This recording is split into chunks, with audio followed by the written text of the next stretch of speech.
Welcome back to Bucklesberry Lemonade, the podcast. I'm your host, Tim, for the evening. Lisa is off tonight, so I'm flying solo. Tonight, we're diving into a case that's haunted investigators and family members for decades. The disappearance of Mary Day. It's a sad story filled with abuse, a mysterious reappearance, and lingering questions that just may never be fully answered. This is the story of Mary Day, a young girl whose life was tragically cut short, leaving behind a legacy of unanswered questions. Stay tuned, guys. This is going to be a good one.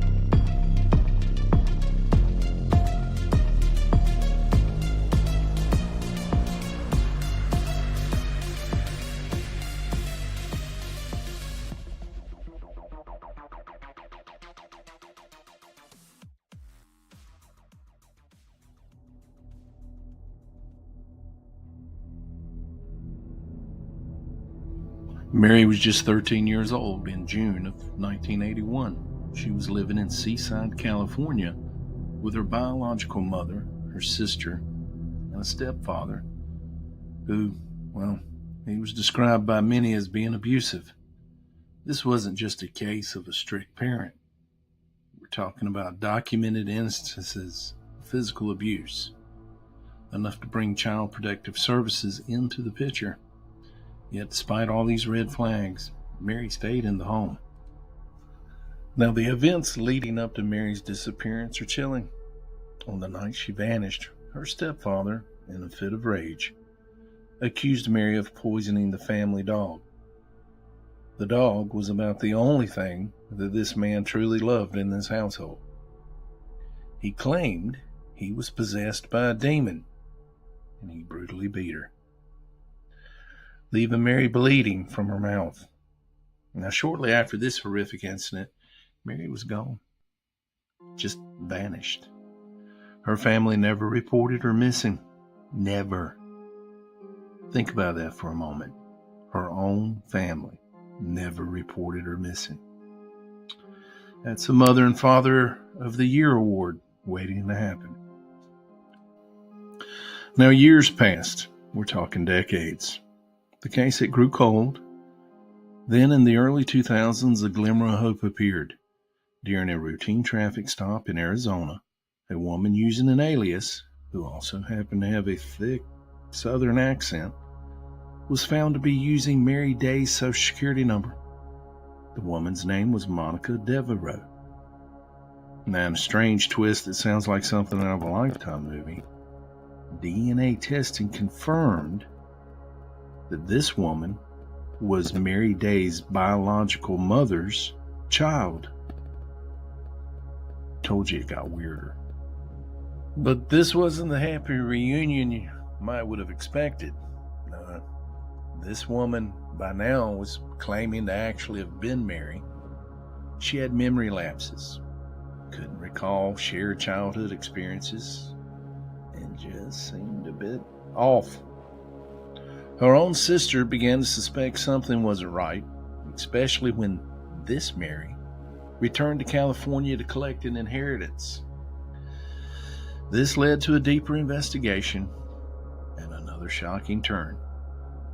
Investigators uncovered the truth.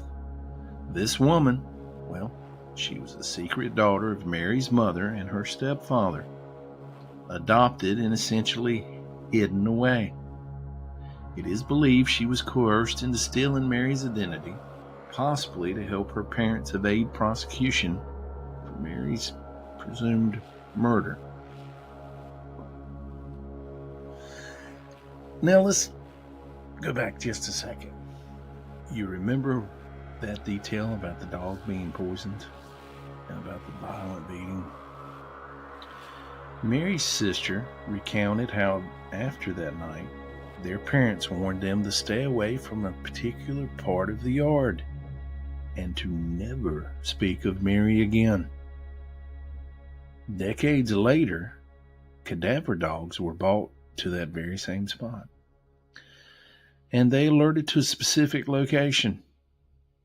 When the investigators dug, they found a small shoe. Too small to belong to a 13-year-old, but this discovery fueled suspicion that Mary was indeed murdered and her body moved, and then the shoe somehow left behind as a grim reminder. Now here's where the story gets even more complicated.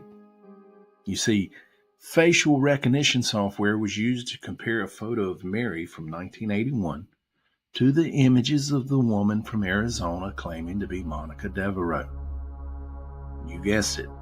The results were a near match. This raised the possibility that the woman was indeed Mary Day, and that her memory issues were a result of the severe trauma she suffered as a child, compounded by possible alcoholism later in her life.